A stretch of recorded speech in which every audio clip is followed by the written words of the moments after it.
오늘 우리에게 주시는 말씀은 요한계시록입니다. 13장 11절부터 18절까지.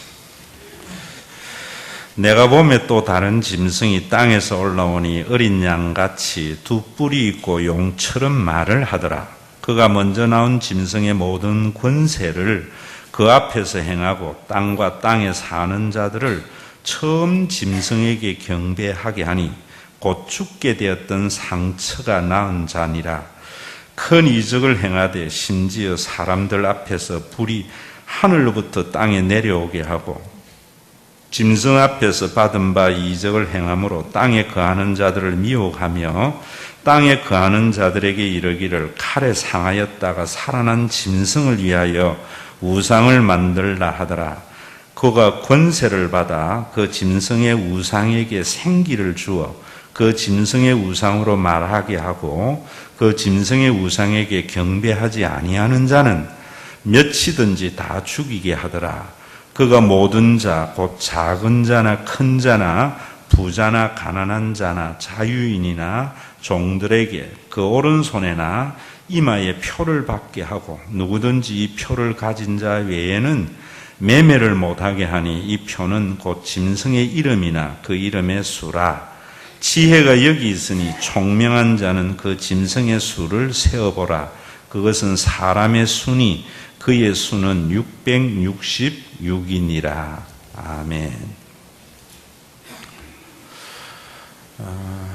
여러분, 창세기를 마치고 또 제일 마지막으로 돌아와서 요한계시록 우리 교회에 1장부터 22장 전장을 강해를 했습니다. 그러나 중요한 부분을 여러분들과 함께 연말까지 좀 살펴보려고 합니다. 그 이유는 어디에 있는가 하면은 사실 요즘 교회가 생명을 잃어버리면서 또 교회가 사회의 변화에 잘 대처를 하지 못하면서 이단이 굉장히 횡행합니다. 그 이단들이 또 급속도로 활동을 많이 하고 성장해 갑니다. 그런데 그 이단들이 주로 이야기하는 것이 예수님이 말씀하신 비유와 그리고 요한계시록을 가지고 자기네들의 주장의 정당성이 얼마나 성경적인가 이렇게 말을 하면서 미혹을 합니다. 그 이유는 어디에 있는가 하면은 여러분 요한계시록이나 하나님의 나라의 비유는 상징이나 언유나 암호로서 그 의미를 전달하는 문학적 양식입니다. 그러니까 상징과 암호나 언유로 말하기 때문에 말하는 자의 주관적인 해석에 권위를 가질 수가 있습니다. 그래서 자기가 말하는 것이 얼마나 잘못된 것인가를 지지만은 성경적이라고 주장을 하면서 이런 성경의 말씀을 말하는 거예요. 그런데 사실은 이 묵시문학의 형태는 뭐냐면은 핍박 시대에 사람들이 서로 상호간에 상징과 언어로 가지고 자신의 의사를 전달하는 방식입니다, 여러분. 우리나라도 언어의 자유가 많이 제한될 때에 그런 상징과 언어로 가지고 의사소통을 했고 민주화하는 사람들이 또 일제시대 때에도 여러분들이 독립군이나 이런 것들이 있지 않습니까? 또 쉽게 말하면은 옛날에 간첩들이 겁이 나니까 서로 의사 전달을 할 때에 난수표라는 것을 가지고 암호로 서로 의사 전달을 한 거잖아요. 그러려면은 여러분들이 어떻게 해야 되는가 하면은 기도해서 그것을 푸는 것이 아니고 그 당시는 어떤 이 상징이 무엇을 의미했는가 하는 것을 아셔야 됩니다. 북한에서 간첩에게 지령을 내릴 때에는 반드시 난수표를 가지고 또독또독 이렇게 여러분 모르스 부호를 이야기할 때 그걸 받아서 해석을 하는 것과 같이 해야 돼요. 그러면 당연히 기도원에 가서 기도해서 이걸 아는 것이 아니고 1세기에 용은 무엇을 상징하고 바다에서 나온 짐승은 무엇을 상징하고 666은 무엇을 상징하는 언어였던가 하는 것을 아셔야 돼요. 그래서 목사님들이 공부를 많이 해야 되는 겁니다. 그러면 666이라는 것을 가지고 굉장히 많은 이야기를 하잖아요. 그럼 666은 뭐냐면은 게마트리아라고 헬라어나 히브리어나 영어나 라틴어나 이런 모든 언어들에게는 우리나라 말에는 없지만은요, 알파벳에 음가가 있습니다. 그 음가의 합계가 666입니다. 그러면은 대표적으로 여러분들에게 알고 있는 것이 예전에 이단들이 666은 컴퓨터다라고 말을 했던 것은 컴퓨터의 C는 음가가 6입니다. O는 90이고 M은 78이고 P는 96이고 U는 126이고 T는 120이고 E는 30이고 R은 108인데 암산 빠른 사람 있습니까? 합치면은 666입니다. 그래서 예전에 이런 이야기 들어본 적 있죠? 우리나라가 처음 주민등록증 만들어질 때에 주민등록 분호 부여받으면 안 된다. 사람을 사탄이 통제하기 위해서 숫자를 매기는 거다. 그래서 이단들 중에 열심히 예수를 믿는 사람들 중에 어떤 사람들이 주민등록증 발급을 안 받으려고 했고 또 그렇게 가르쳤습니다. 이단들이. 요즘은 또 뭐라고 이야기하는가 하면 봐라. 성경이 얼마나 예언이 많냐. 여러분 이런 이야기 있지요. 요즘은 앞으로는 사람들에게 전부 컴퓨터 칩을 피부에 인식을 시켜서 이제는 주민등록증이나 카드나 아무것도 필요 없다. 그 인식표만 갖다 대면은 모든 것이 해결이 된다. 봐라. 성경에 666이라는 것이 있지 않나. 그래서 그걸 가지고 사탄이 통제를 한다. 거기에 넘어가면 큰일 난다. 요한계시록에 봐라. 종말의 시나리오와 같이 엄청난 환난과 재앙이 세상에 올 때에 그 사탄에 넘어간 사람은 그 무서운 재앙을 받는데 내 말을 들으면은 그 재앙에서 피하게 된다. 사탄, 여러분 이단들이 주로 주장하는 것이 이런 거예요. 자, 그러면 이게 맞느냐 안 맞느냐를 떠나서 여러분들이 그런 선택을 할 때 가장 중요한 것이 여러분들의 판단의 사고의 매뉴얼이 있어야 돼요. 그게 뭐냐 하면은 인간에게는요, 모든 사람이 다 종교성이라는 것이 있습니다. 그래서 사람들에게요, 두려움을 가져다 주면은 그 다음에 자기가 시키는 대로 하는 것이 인간의 속성입니다. 그래서 조폭들이 사람들에게 겁을 주어서 자기가 시키는 대로 자기에게 대항하지 못하도록 몸에 문신을 새기는 겁니다.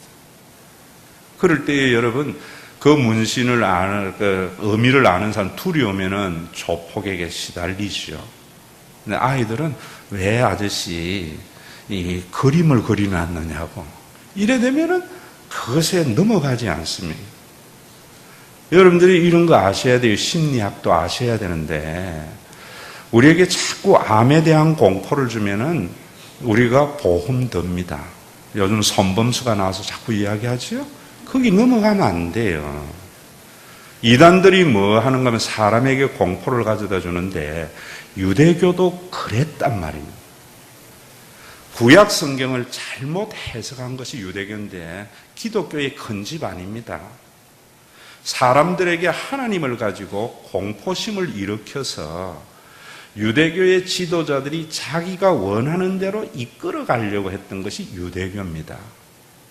그래서 그 수단이 뭐냐면 보상신앙 율법주의인데 하나님을 잘 섬기면은 복을 받고 못 섬기면은 하나님께서 재앙을 내린다. 이 관점에서 성경 전체를 보는 겁니다. 그래서 얼마나 많은 사람들이 당시의 랍비들, 바리새인들과 사두개인들에 의해서 많은 종교적인 억압을 당하였습니다. 왜 그랬는가? 그 사람들에게는 두려운 마음 때문입니다. 그런 그들에게 하나님이 보시니까 이건 완전히 왜곡되어 있거든요. 그래서 하나님 자신이 육신의 몸을 입고 오셔서 이곳에 와서 아니다. 나는 너희에게 평안을 주는 거다. 이렇게 말씀하시는 거예요.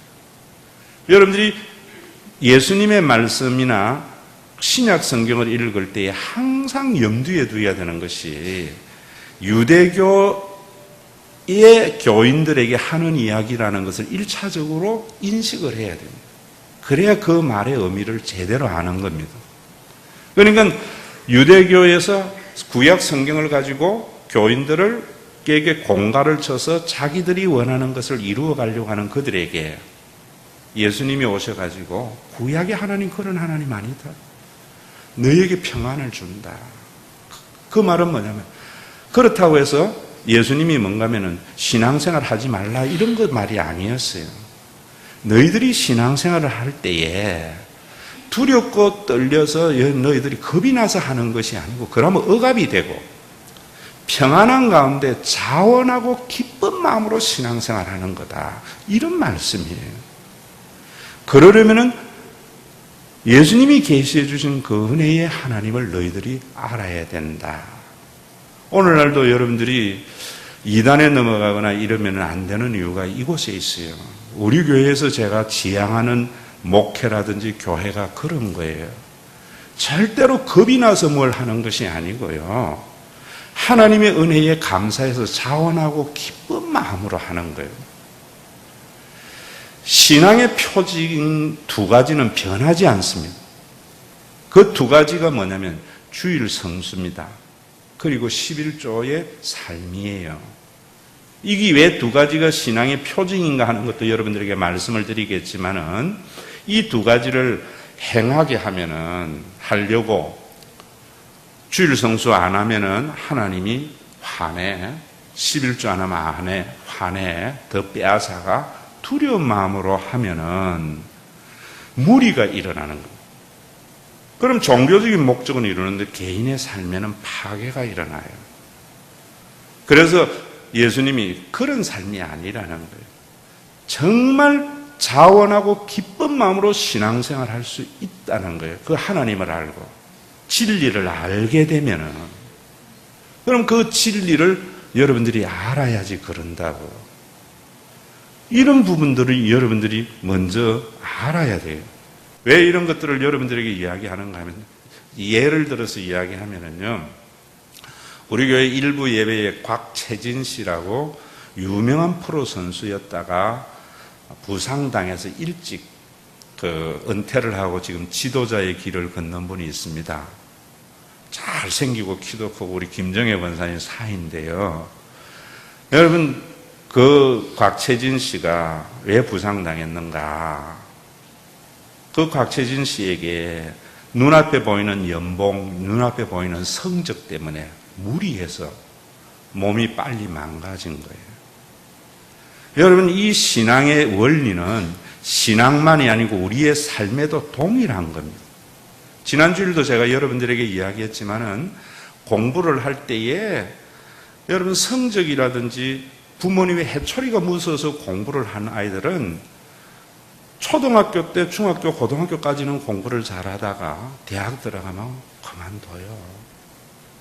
공부 맛을 못 보거든요. 하나님이 신앙생활 그런 게 아니에요. 오늘도 여러분들이 이런 것들이 신앙생활만이 아니고 여러분들의 자녀 교육에도 마찬가지예요. 애가 공부를 네가 1등을 하면은 자전거 사줄게, 컴퓨터 사줄게, MP3 사줄게 이렇게 하는 것은 또 공부를 못했을 때 해초리 드는 것은 하나님이 주신 권세로 다스리는 게 아니에요. 사탄의 권세로 다스리는 거예요. 그러면은 예수 백날 믿어도 그 사람은 하나님의 속한 자가 아니라는 거예요. 교회도 마찬가지예요. 이 심리학적으로도 그렇고 그래서 여러분들이 오늘도 이 666에 대해 666을 잘 알아야 되는 것이 신앙생활에 열심히 하는 것보다 더 중요한 것이 바르게 믿는 것이다라는 거예요. 여러분들이 666 하면서 여기에 두려운 마음만 가지면 그 다음부터 무리하게 신앙생활해서 개인의 삶에 많은 파괴를 불러일으킨다. 그 이단이 대표적인 것이고, 언제나 정통적인 교회 안에도 이런 물결이 자꾸 밀려오는 거예요. 그러면은 우리가 그렇게 하지 않고 여러분들도 아이들을 가르칠 때에 그래 하면 얼마나 쉽습니까? 이번에 성적 몇 등 오르면 뭐 사주고 뭐 해줄게. 또 안 해주면 해초리로 다스리는 방법. 쉽은 거지만은 그것은 그 아이에게 그 본질에서 멀어지게 하는 거거든요. 그러면 아이에게 왜 공부를 해야 되고 공부를 하는 즐거움을 맛보게 하는 것은 힘이 들지만은 거기에는 농부가 씨를 뿌리듯이 울며 씨를 뿌리는 그러한 수고와 노력이 있어야 돼요. 예수님의 십자가와 같은 고통이 목회에게 있어야 돼요. 부모에게도 마찬가지고 나라의 지도자들에게도 마찬가지예요. 그러려면 여러분들이 이단이 해석한 이게 얼마나 나쁜가 하는 것을 알아야 돼요. 그럼 666은 뭔가 하면은 네로의 그 히브리의 음가가 합치면은 666입니다. 오늘 이야기의 내용이 뭐냐면은 이런 내용이에요. 바다에서 한 짐승이 나오는데 그 짐승에게는 10뿔이 있는데 그 10뿔에는 10개의 왕관이 있고 하나님을 모독하는 이름들이 있다.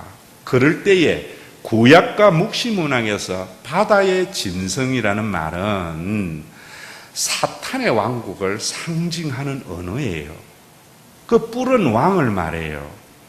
그래서 그 말이 뭐냐면은 지금 당시는 로마 제국이었고 이 로마 제국의 도미티안 황제가 다스리는 시대였어요. 그 시대의 도미티안 황제는 무엇을 주장했는가 하면 황제 숭배 사상을 강요를 했어요. 여러분들은 처음부터 기독교가 박해를 당했다고 하는데 그렇지 않아요. AD 60년 네로 황제로부터 기독교의 박해가 시작이 되었고 네로 황제를 숭배하는 데에서부터 기독교의 박해가 시작이 되었습니다. 네로 황제가 얼마나 악독한가 하는 것은 여러분들이 영화나 모든 것 알잖아요. 그래서 로마 시내 전체를 불태워버렸던 것 아닙니까? 그 재갈을 기독교인에게 돌렸던 사람.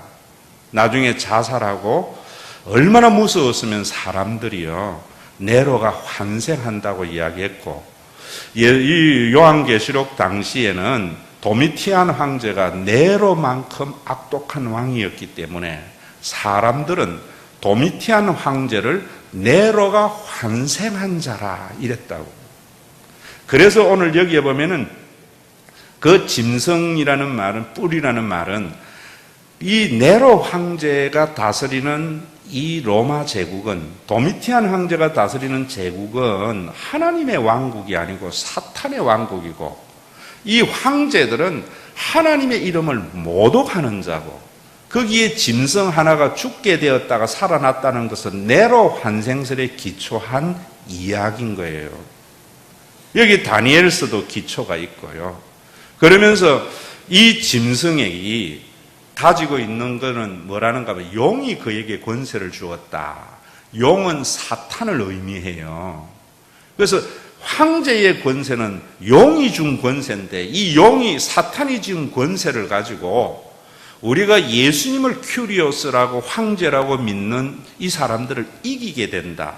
당시에 황제 숭배를 하지 아니하면 순교를 당하는 이 사람들에게 마치 황제 숭배하는 것이 예수 안 믿는 사람들을 순교시키는 걸 이기게 되었는데 그 가운데에서 몇 사람은 칼에 죽임을 당하고 이런 일도 있지만은 뭐라고 이야기하면 성도의 인내가 여기 있으니라고 말을 하면서 너희가 죽더라도 너희 신앙을 저버리지 말라 이런 말이에요.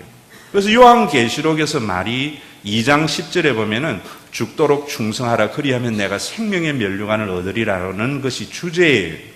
거기에서도 여러분들이 말씀의 왜곡이 정통교회 안에서도 많이 일어나죠. 죽을지라도 죽음을 바쳐서라 생명을 바쳐서 열심히 하라 이렇게 말하네요. 충성의 말을. 그러나 헬라어 원문이나 여러분 이런 것들은 그런 말 아니에요. 너희들이 황제 숭배를 거부하다가 순교를 당할지라도 신앙을 저버리지 말라. 신실이라는 말이에요. 그러면 여러분들에게 지금 한 가지 알아야 되는 게, 그러면 우리가 순교를 하면서까지 우리의 신앙을 지켜나가야 할 이유를 아셔야 되잖아요. 이유를. 그걸 모르니까 예수 안 믿으면 지옥 간다는 마음에 공포를 일으켜서 믿게 만들어버린다고. 그런데 그 약발이 먹히지 않으면 교회는 비어져 가는 현상이에요. 여러분들이 복음이 얼마나 기쁜 소식인가 하는 것을 아셔야 돼요.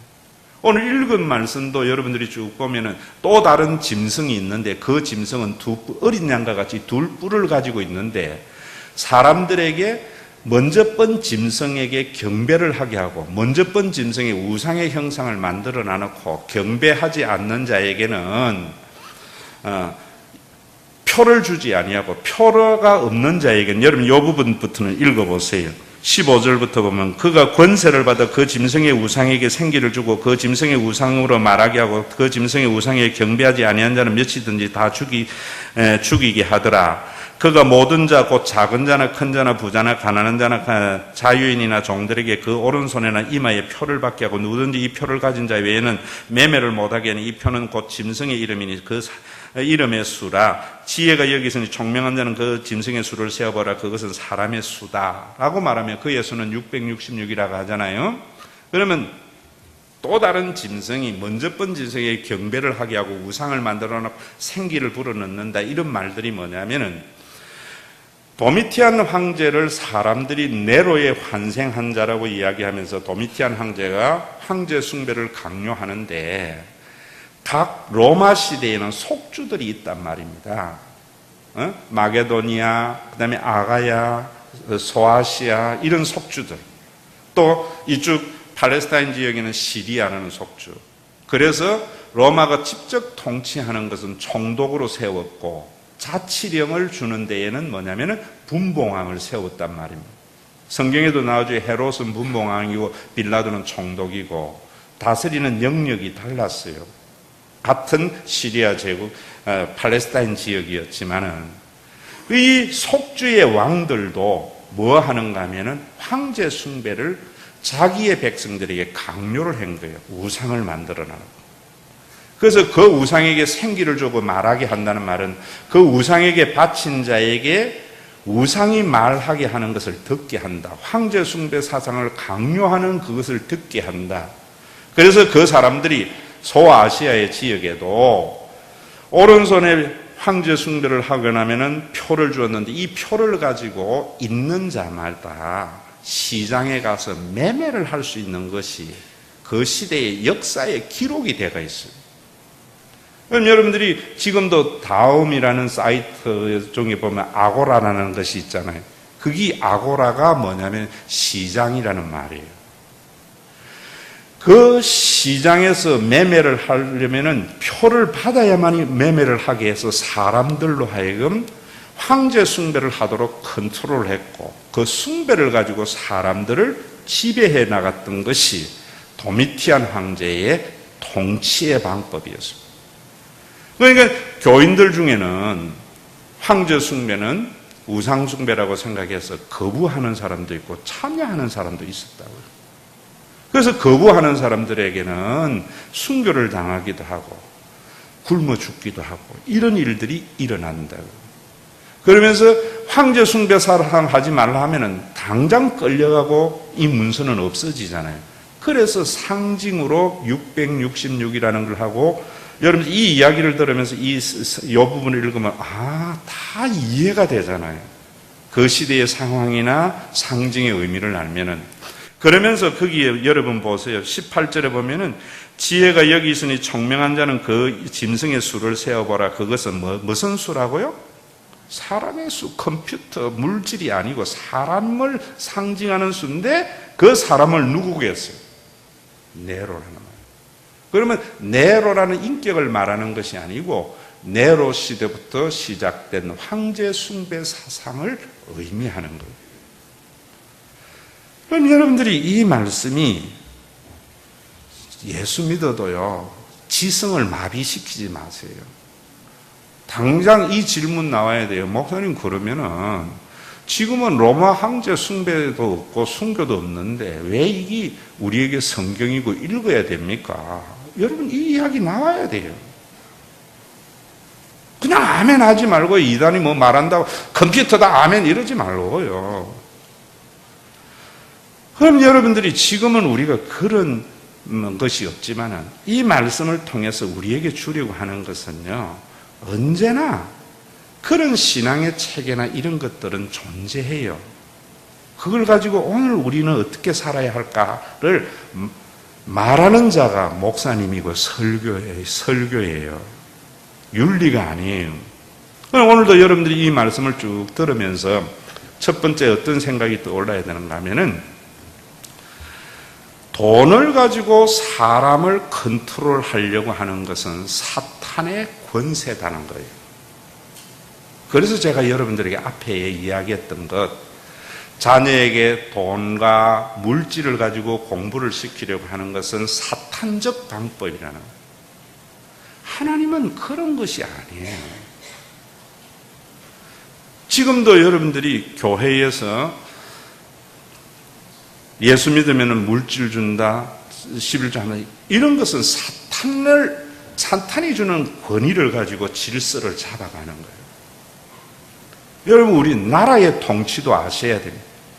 국민들에게 나를 뽑으면 잘 살게 한다라는 이런 공약을 내거는 것은 사탄의 권세를 가지고 사람들을 미워가는 거예요.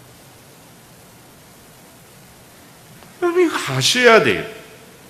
그래 되면 결국 어떻게 되는가 하면은 여러분들의 삶은 파괴가 일어나고 그 사람이 원하는 목적을 이루어가는 거예요. 여러분들 자녀에게도 그러면 안 돼요. 그러면 여러분들이 이런 어떤 것들이 왜 그런가?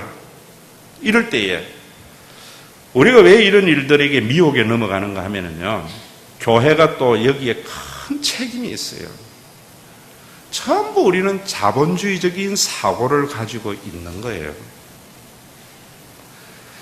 옛날에는 여러분들이 이런 이야기 들었지요. 자본주의는 곧 성경이고 기독교다. 자본주의의 여러분 탄생이 그래 오래된 시절이 아니에요.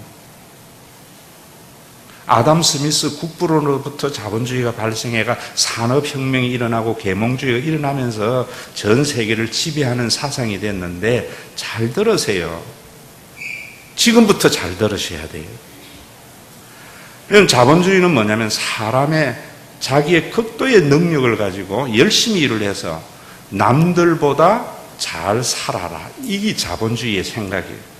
여러분들도 자녀들에게 뭐라 그래요? 공부 열심히 해가지고 돈 벌어서 너는 내같이 살지 말고 훌륭한 사람이 되라. 이러잖아요. 그런데 그 훌륭한 사람이 자본주의적 가치의 훌륭한 사람이에요. 그 뭐냐면은 너는 남들보다 더 높은 지위에 올라가고 더 많은 돈을 받는 자가 되어서 남들보다 더 많은 소비를 하고 이제는 남들에게 억압을 당하지 말고 다른 사람을 억압하며 사는 삶을 살아라. 이런 사람이 훌륭한 사람이라고 생각하는 거예요. 그건 자본주의적 가치에서 굉장히 훌륭하고 좋은 사람이에요. 여러분, 이런 이야기 하잖아요. 한 명의 천재가 뭐 몇만 명을 살린다. 전부 그 사상이에요. 그런데 이걸 왜 성경이, 여러분들이 그래서 기독교 역사도 알아야 되는데 왜 성경이 이것을 기독교라고 사람들이 다 생각을 했는가 하면은, 우리가 농경사회가 창조 이후에 17세기까지 농경사회였잖아요. 그러다가 계몽주의와 산업혁명이 일어나면서 18세기부터 사회가 농경사회에서 산업사회로 바뀐 거예요. 지금 21세기는 정보화 사회로 바뀐 거예요. 저와 여러분들은 산업시대의 삶이기 때문에 지금 정보화 시대에 굉장히 헷갈리는 거예요. 저도 스마트폰을 최근에야 구입했는데 뭔지 모르겠어요. 구입하는 순간 제가 이수정에게 매인자가 돼요.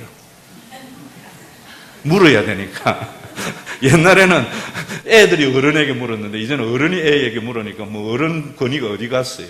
그거는 뭔가 하면은 우리가 늙어서 그런 것이 아니라 우리가 사는 사회의 구조가 바뀌어버린 거예요. 한국이 기독교가 전래되는 그 시점에 이런 변화가 있었단 말입니다.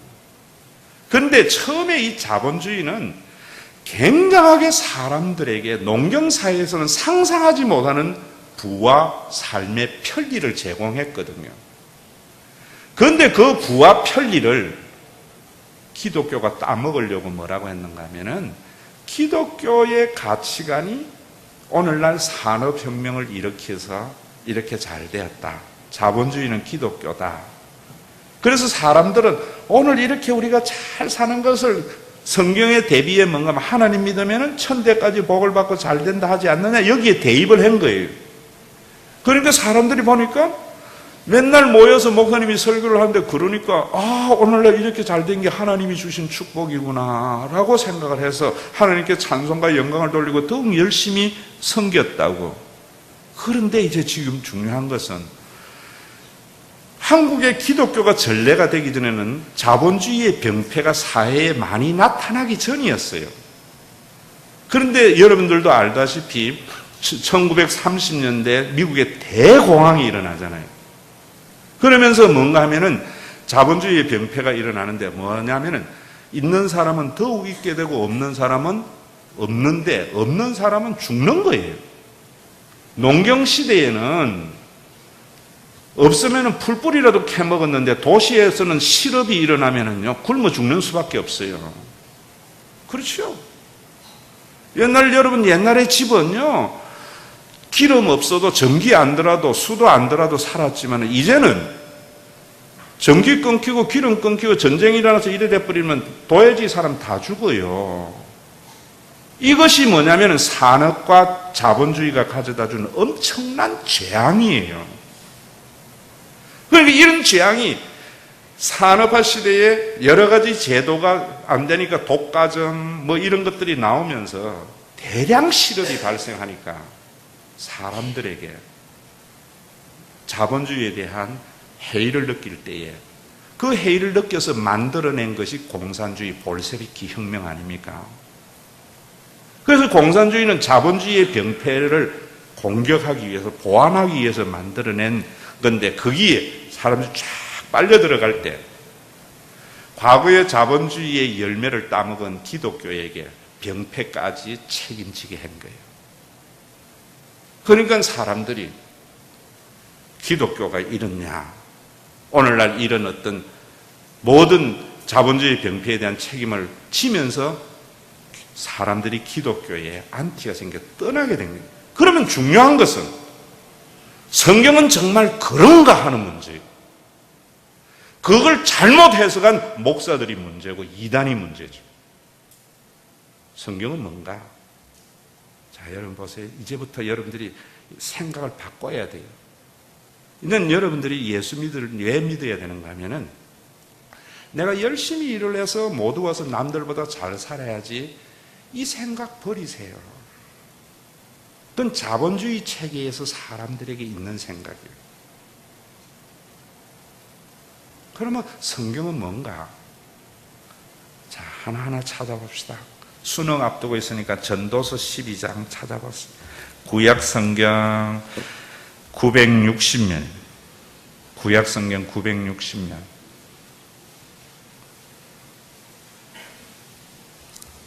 자, 제가 읽을게요. 오늘 어쨌든 간에 앞으로 10분 이내 마칠 테니까. 자, 전도서 12장 13절. 일의 결국을 다 들었으니 하나님을 경외하고 그의 명령을 지키라. 이것이 사람들의 본분이라. 하나님이 모든 행위와 모든 은밀한 일을 선악간에 심판하시리라 하면서 12절에 보면은 내 아들아 또 이것들로부터 경계를 받으라. 그 다음에 뭐라고요? 많은 책을 짓는 것은 끝이 없고 그 다음에 뭐라고요? 공부를 많이 하는 것은 몸을 피곤하게 하느니라. 우리 생각하고 틀리죠? 우리는 공부 열심히 하라고 그게 하나님의 뜻이라고만 생각했지요? 자, 여기까지만 알면 안 돼요. 그래서 설교가 좀 길어져요. 그 다음에 여러분 디모데전서 6장을 보세요. 로마서 12장을 고앞에 보십시다. 신약 성경 256면 256면 7면 로마서 12장 기독교인의 삶의 윤리의 헌장입니다. 3절에 보세요. 내게 주신 은혜로 말미암아 너희 각 사람에게 말하노니 그 다음에 뭐라고요?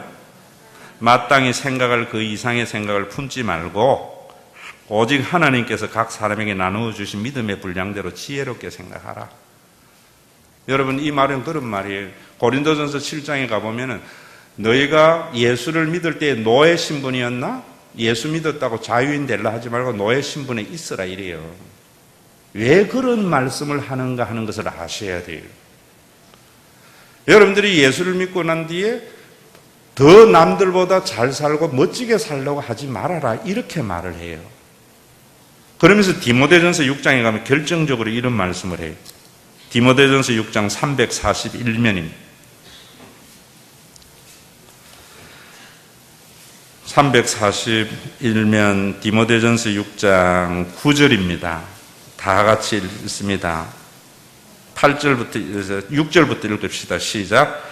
그러나 자족하는 마음이 있으면 경건은 큰 이익이 되느니라. 우리가 세상에 아무것도 가지고 온 것이 없으며 또한 아무것도 가지 못하리니 우리가 먹을 것과 입을 것이 있은즉 족한 줄로 알 것이니라.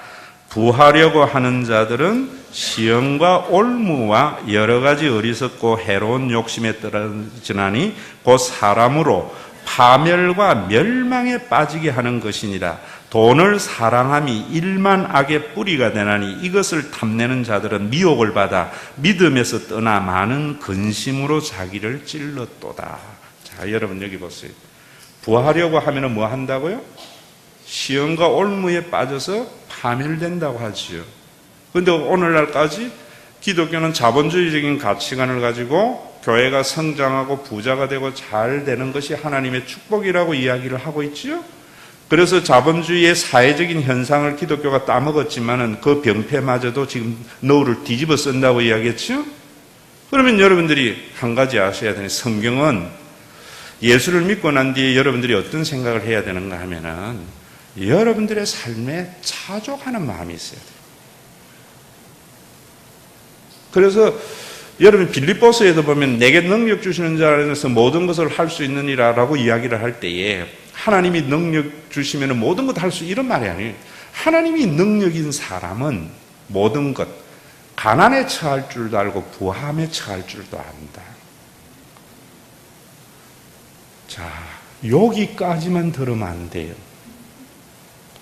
여러분들이 이런 삶을 살기 위해서 하나님께서는 너희들 욕심 부리지 말고 있는 그 모습 그대로 살아라 이런 게 아니고, 그렇게 살도록 이스라엘을 부르시고 주님이 십자가에 달려 돌아가셔 성령을 보내서 교회를 만드셨어요. 자, 요 말 잘 들으세요. 그럼 이스라엘과 교회는 왜 만들었는가 하면은 세상은 시험과 올무에 많은 사람들 속에 있는 욕심을 이용을 해서 그 욕심을 가지고 부한 것을 이야기하면서 자신의 목적을 이루어가는 정치의 지도자와 종교의 지도자들이 존재해요. 그것이 하나님 품을 떠난 세상인데, 하나님께서는 그런 세상에 어떤 공동체를 주셨는가 하면은 하나님이 주신 분량에 만족하며 살아도 잘 살 수 있는 공동체를 준 거예요. 신명기 28장도 이 관점에서 읽으셔야 돼요. 그러면 여러분들이 무슨 쉬운 이야기를 하면은, 자, 교회는 헬라인의 유대인이나 있는 자나 없는 자나 신분의 차별이 없는 곳이다. 예수님이 그런 말씀하셨지요. 이스라엘의 공동체나 교회는 어떤 것이었느냐, 세상을 어떻게 빛을 대고 자꾸 바꾸어 가야 되는가 하면은 자기가 하나님 앞에 받은 분량에 만족하면서 개발하면서 열심히 살아도 멋있게 살 수 있는 사회를 만들어 가야 돼요. 좀 더 여러분들에게 직접 와닿는 이야기를 하면, 어떤 사람은 공부머리가 있어가지고 공부를 열심히 해서 의사가 되고 판사가 되면 참 멋있게 살아갈 수 있는 사회가 되고, 어떤 사람은 공부머리가 없고 몸만 좋아가지고 몸으로 하는 어떤 일을 해도 공부를 잘하는 아이와 같은 멋있는 삶을 살아갈 수 있는 공동체를 만들어줘야 돼요. 예수님이 교회를 만드신 이유와 이스라엘을 부르신 이유가 그곳에 있는 거예요. 그런데 교회가 자본주의 가치로 가지고 모든 사람의 욕심을 부추기는, 탐욕을 부추기는 것을 가지고 성장만 이야기를 하고, 이런 공동체에 대한 이야기를 안 하면은 자본주의가 되어버리는 거예요. 그러면 나중에 공산주의와 같은 비판을 또 받게 되는 거예요. 오늘도 여러분 보세요. 우리의 기도가 달라져야 돼요. 그럼 지금 우리나라도 여러분 보세요. 자, 북유럽이나 이런 데에는 우리 이창우 장로님 더 잘 아시겠죠. 외교관이라서. 가난한 나라에 갈수록 직업의 소득의 격차가 커요. 기독교적인 가치관의 사회를 만든 나라일수록 직업에 따라서 소득 격차가 많지 않아요. 스웨덴은 공부를 열심히 해서 의사가 된 사람이나 몸이 좋아서 광부가 된 사람이나 빌딩 청소하는 사람이나 소득의 격차가 그래 크지를 않단 말이에요. 그러니까 전부 공부해가지고 비교하고 잣대로 갈 필요 없이 내 생기에 먹은 대로 살면 되는 거예요. 그 꿈의 나라 아닙니까, 여러분? 우리가 흔히 지금 하는 이야기가 아이들에게 무슨 꿈이? 자기 하고 싶은 거 하면서 사는 것이 세상의 꿈이지요. 그런 공동체를 성령을 보내주어서 교회가 만들어서 세상의 빛이 되라는 거예요. 그런데 교회가 여전히 자본주의의 사관을 가지고 하나님 믿는 사람은 열심히 일을 하고 저축을 해서 남들보다 더 잘 살고 멋지게 사는 것이 하나님의 축복이라고 이야기를 해버리니까 그 사회에 그 틀을 깨지를 못한 거예요. 그 생명을 잃어버린 거예요. 예수님이 그런 유대교에 생명을 불어넣기 위해서 오신 거예요. 여러분, 예전에 제가 뉴스 본 건데, 제가 호주는 가보도 안 하고 살아도 못 하겠는데, 제 기억에 호주의 수상의 봉급이나 광부의 봉급이 더 높다는 거예요. 누구든지 열심히 일을 하면은 무슨 일을 하든지 멋있게 살아갈 수 있는 공동체를 주님 만드셨어요. 그런 공동체를 통해서 세상을 자꾸 그렇게 만들어가라는 거예요. 오늘도 여러분 이 666이라는 것이 666이라는 것을 두려움이 아니에요. 여러분 이런 공동체를 여러분들에게 주어진다면 자원하고 기쁜 마음으로 신앙생활하고,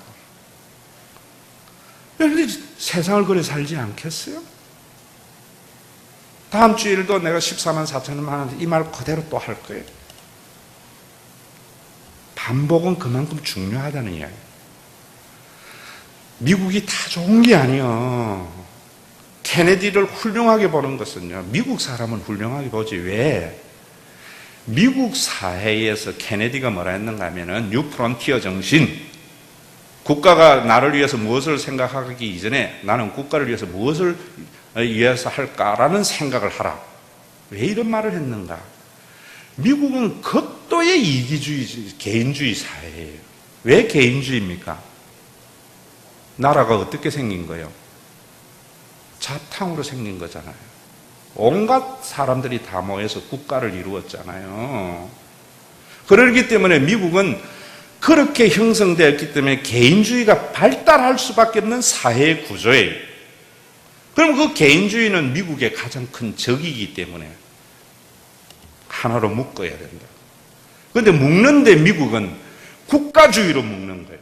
왜? 민족주의로 묶어버리면 나라는 산산조각이 나기 때문에. 그래서 여러분 국가주의가 세계의 보편적인 가치가 된 것이 불과 몇 년 안 됐어요. 지금 아프리카의 모든 분쟁은 민족 분쟁이에요. 왜? 서방의 나라들이요, 유럽에도 민족주의, 국가주의로 이루는 데는 오랜 세월이 걸렸거든요. 아프리카 보세요. 민족과 상관없이 제국주의의 편리를 따라서 바둑판 짜듯이 쫙쫙쫙쫙 꺼놨다고. 그러니까 우리 민족이 이디오피아에도 살고 소말리아도 살고 여기도 살고 이러는 거예요. 그런데 우리나라는 단일 민족이잖아요. 우리나라의 2007년도에 유엔이 앞으로 단일 민족 쓰지 말라고 권고했지요. 다문화 사회로 가라고. 미국의 국가주의를 우리에게 주입시킨 거예요. 자, 이건 나중에 여러분들이 이야기하겠지만은, 자, 우리나라는 어떻게 해야 되는가? 여러분들이 어떤 대통령을 뽑아야 되고, 어떤 목사님 밑에서 신앙생활을 해야 되고, 어떤 사장님이 경영하는 회사에 가야 되는가? 성경적인 가치관이라는 거, 이런 거예요. 개인이 나라를 위해서 헌신한 만큼 나라는 당신을 위해서 무엇을 해주실 건가? 그런 나라를 만들겠다. 그런 나라를 만들어가자고. 우리나라는 이래야 돼요. 왜? 우리나라는 개인주의가 발달한 게 아니거든요. 가문을 위해서 희생하잖아요. 우리는 국가를 위해서 희생하잖아요. 공동체를 위해서 희생은 우리 속에 뼛속에서부터 있는 사상이잖아요. 그러니까 오늘날 교회도 말 안 해도 교회를 위한 충성심은 모든 교인들에게 있습니다. 그걸 가지고 종교의 목적만 이루어가면 안 돼요. 뭐 해야 되는가? 저희 목회는 그래요. 여러분들이 헌신한 만큼 교회는 어떻게 여러분들의 삶을 안정되고 복되게 할까? 이 고민이에요. 그것이 하나님을 위한 충성이에요. 오늘도 여러분 그러기 위해서, 그런 놀라운 축복을 누리기 위해서는 오늘도 여러분들이 거기 휘둘리지 마세요. 돈으로 여러분들을 컨트롤하려고 하는 물질의 축복이나 당근을 가지고 여러분들 채찍을 가지고 다스리려고 하는 지도자에 휘둘려서는 안 돼요. 그러려면 개인의 윤리가 뭐냐? 돈보다 뭘 사랑해야죠? 주님 사랑해야 돼요. 아멘. 여러분들이 돈보다 주님을 사랑해야 되고, 목사님도 그래야 되고, 대통령도 그래야 되고, 사장님도 그렇게 할 때, 개인은 열심히 일을 하고, 자기가 무슨 일을 하든지 자기의 정당한 대가가 주어지는 그런 아름다운 나라를 위해서 이스라엘을 만들었고, 그 이스라엘이 기능을 잃어버리자 성령님을 보내서 주님 몸된 교회를 만들어서 돈으로 가지고 사람을 컨트롤하려고 하면서 사람의 모든 것을 파괴해가는 세상의 사탄의 제국을 점령해 가라는 거예요. 여러분들이 어디에나 그런 건 존재합니다. 교회에도 존재하고, 어떤 종교에도 존재하고, 국가에도 존재하고, 거기에 넘어가지 않으려면 여러분들이 뭐 해야 된다고요? 돈보다 하나님 더 사랑해야지. 우리 다 함께 손에 있는 부귀보다 하나님이 여러분들에게 붙는 음성으로 들으시면서 찬양하십시오. 아버지 하나님, 오늘도 우리가 예물을 드리면서 부하게 하려고 하는 마음을 주님 앞에 드립니다. 마땅히 생각할 이상의 생각을 품지 아니하고 내가 잘할 수 있는 일, 내가 즐거워하는 일을 하는 아름다운 세상, 공부를 잘하는 자나 육체가 건강한 자나 재능이 있는 자가 자기 분야에서 열심히 일을 할 때에 얼마든지 잘 살 수 있는 그런 나라를 만들어 가도록 교회가 이 진리와 이 생명에 목숨 거는 자들이 하나둘 늘어나게 하시고, 이 예물이 그런 교회의 모습을 통해서 세상의 빛으로 드러나는 교회를 든든히 세워나가는 수단이 되게 하여 주시옵소서. 오늘도 아버지 하나님, 사단이 주는 권세에 매여서 이 사회가 참 힘들어가는 이런 세상에 오늘도 우리가 이 교회에 신분을 넘어서는 복된 교회 허락해 주심을 감사합니다. 교회가 든든히 세워져서 교회를 헌신한 자의 어떠한 개인의 어려움도 함께 나누며 해결해 가므로 우리의 삶의 안전이 이론이 아니라 우리의 삶에 경험되는 교회가 되도록 모든 성도들이 돈보다 주님 사랑하는 마음 허락해 주시옵소서. 예수님의 이름으로 기도드리옵나이다. 아멘. 우리 주 예수 그리스도의 은혜와 하나님 아버지의 그 무한하신 사랑하심과 성령님의 내주 위로 교통 충만하심이 금보다 주님 더 사랑해서 돈을 가지고 사람을 움직이려고 하는 악한 세력에 흔들리지 않고 주님 몸된 교회가 세상의 빛이 되어지고 누구나 자기가 하고 싶은 일 하면 살아도 멋있게 살 수 있는 하나님의 나라가 이 세상에 확대되어져 가기를 원하며 이 믿음 지켜나가기를 원하는 믿음의 권속들과 주의 이름으로 모이는 교회 위에 이제로부터 영원토록 항상 함께 계실지어다.